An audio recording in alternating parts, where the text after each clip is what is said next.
कई लोगों को ये लगता है कि हमारे पास इतने पैसे, इतनी ताकत, इतना हुनर नहीं जो हम अपने सपनों को पूरा कर सके।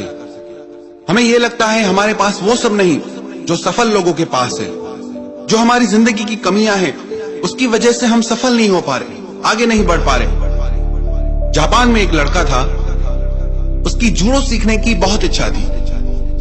वो चाहता था कि जूडो में वो सबसे बेस्ट बने, पर एक हादसे में उसका एक हाथी चला गया। परंतु उसके बावजूद भी उसने अपने सपने को छोड़ा नहीं। उसने कहा मैं जूडो सीखूंगा और सबसे बेस्ट बनूंगा। उस समय जो जापान के सबसे बेस्ट जूडो टीचर थे, सबसे बेस्ट जूडो मास्टर थे, उनके पास वो जूडो सीखने आया। जूडो मास्टर ने उस लड़के से कहा कि जूडो तो हाथों का खेल है और तुम्हारे पास एक हाथ ही नहीं। उस लड़के ने कहा कि यही मेरी जिंदगी का सपना है, चाहे कुछ भी हो जाए आप मुझे जूडो सिखाइए। जूडो मास्टर ने कहा ठीक है, अब तुम वही करना जो मैं कहूं। उनकी क्लास में 50 लड़के थे। जब ये लड़का उस क्लास में गया तो सब इस लड़के को देख के हंसने लगे कि जिस लड़के के पास एक हाथ ही नहीं है वो जूडो सीखने आया है और बोलता है कि मैं जूडो में सबसे बेस्ट बनूंगा। सब उसकी मजाक उड़ाते, उसकी हंसी उड़ाते। मास्टर और सब बच्चों को बहुत सारी चीजें सिखाते थे, पर उन्होंने इस लड़के को सिर्फ एक किक सिखाई। कहते थे कि तू दिन रात बस इसी की प्रैक्टिस कर। इस लड़के को बहुत दुख होता था कि एक तो मेरे पास एक हाथ नहीं है, ऊपर से मुझे मास्टर और सब चीजें नहीं सिखा रहे, बस दिन रात एक ही किक की प्रैक्टिस कराते हैं। एक दिन उस लड़के ने अपने मास्टर से पूछा, क्या मैं ये सिर्फ एक ही किक की प्रैक्टिस करता रहूंगा? तो मास्टर ने बोला कि तुम अभी सिर्फ इसी की प्रैक्टिस करो। काफी समय तक वो उस एक ही किक की प्रैक्टिस करता रहा। बाकी बच्चे बहुत सारी चीजें सीखते रहे। फिर एक दिन लड़के ने पूछा कि आप मुझे कुछ और नहीं सिखाएंगे?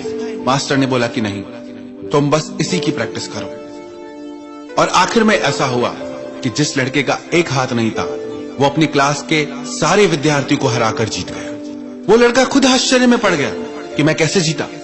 अपने मास्टर से जाके उसने पूछा कि क्लास के सारे लड़कों ने इतनी सारी चीजें सीखी और मैं सिर्फ एक ही किक की प्रैक्टिस करता रहा, मैं कैसे जीत गया?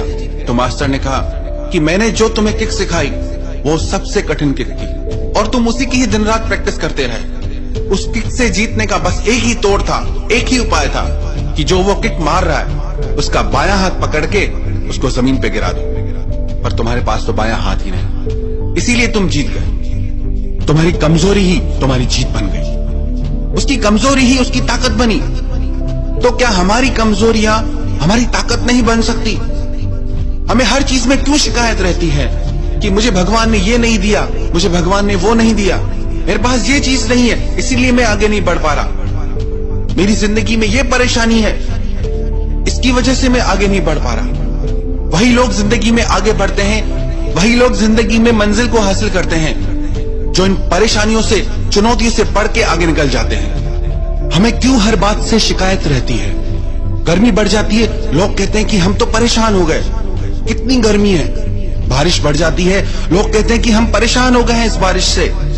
सर्दी बढ़ती है तो भी लोग कहते हैं कि बहुत परेशान हो गए, इतनी ज्यादा ठंड। हर बात से तो हम परेशान हो जाते हैं, हर बात से हम हार जाते हैं।